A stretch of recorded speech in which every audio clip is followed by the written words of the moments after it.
এখানে একজন মুরব্বী, ওই যে মুরব্বী নীল পাঞ্জাবি বসে, আপনি কি হজ বা উমরা করেছেন? এই যে হ্যাঁ হ্যাঁ হ্যাঁ, আপনি কি হজ বা উমরা করেছেন? কবে করেছেন?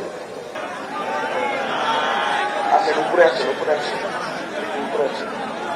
তাহলে এই যে আমরা জানি ভালো কাজ করলে আল্লাহ জান্নাতে নেবে, খারাপ কাজ করলে শাস্তি দিবে, দোজখে নেবে। এই জান্নাত আর দোজখের মালিক আল্লাহ। প্রিয় ভাই বোনেরা, শুধু তাই নয়, শুধু তাই নয়, আমরা ইদানিং খেয়াল করছি যে তাদের লোকজন বিভিন্ন বাসায় যাচ্ছে এবং বাসায় গিয়ে বিশেষ করে মা বোনদেরকে বিভ্রান্ত করছে। মা বোনদেরকে তারা বিভ্রান্ত করে বলছে যে তারা কিসের টিকিট বিক্রি করছে? হ্যাঁ, কিসের? জান্নাতে। এখন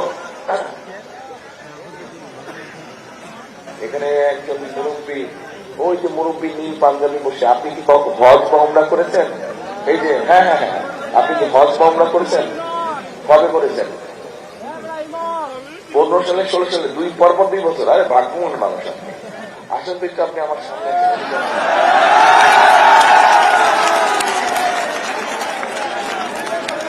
কপালি মানুষ, পরপর 2 বছর হজ উমরা করছে। আলহামদুলিল্লাহ।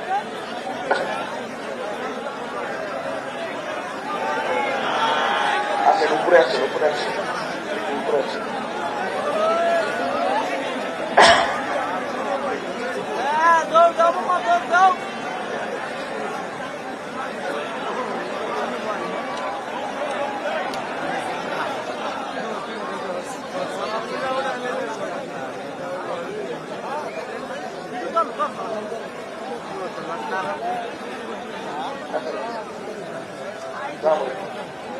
কি নাম আপনার? মোহাম্মদ শফিকুল ইসলাম শেখ। আবার শেখ, আপনার বাড়ি কই?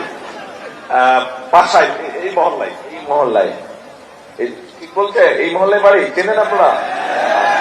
কবে গেছিলেন ওমরা করতে না হজ করতে? আমি হজ করেছি 2015 সালে এবং 16 সালে এবং 24 সালে আমি আবার উমরা করেছি। 24 সালের এই সামনে। আচ্ছা, ওমরা যখন করলেন, আপনি যখন তাওয়াফ করছিলেন, তাওয়াফ করেছেন না? তাওয়াফ করে কি বলেন তো? কখন তাওয়াফ করেন? উমরা করার সময় এই লাব্বাইক আল্লাহুম্মা লাব্বাইক, মানে কি তাওয়াফ করেন? কাবা শরীফ। কাবা শরীফ তাওয়াফ করেন। এই তো কাবা শরীফ তাওয়াফ, আল্লাহর ঘর। আল্লাহর ঘর, তার মানে ওই ঘরের মালিক আল্লাহ। আচ্ছা, এই যে আমরা এই পৃথিবীর মধ্যে আছি, দুনিয়া আছি, চাঁদ আছে নাকি? চাঁদ চাঁদ নাই? আছে? চাঁদ দেখা যায়? আচ্ছা, আছে আছে না? মেঘলা আকাশ। এই যে চাঁদ দেখি, দিনের বেলায় যে সূর্য ছিল, এই চাঁদ সূর্যের মালিক আল্লাহ। এই দিন দুনিয়া সবকিছু মালিক, সবকিছু মানে আল্লাহ। আচ্ছা, তাহলে এই যে আমরা জানি ভালো কাজ করলে আল্লাহ জান্নাতে নেবে, খারাপ কাজ করলে শাস্তি দিবে, দোজখে নেবে। এই জান্নাত আর দোজখের মালিক আল্লাহ।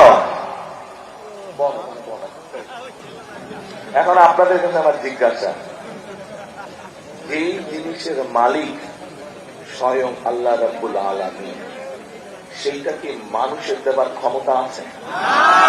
এটা কি সম্ভব? তার মানে আল্লাহ রাব্বুল আলামিনের সাথে যারা নিজেদেরকে তুলনা করে বা আল্লাহর যেটা উপকার, সেটা কি হলো তাহলে? তাহলে এটা এক তো শিরকি হলো, আরেকটা মানুষকে ধোঁকা দেওয়া হচ্ছে।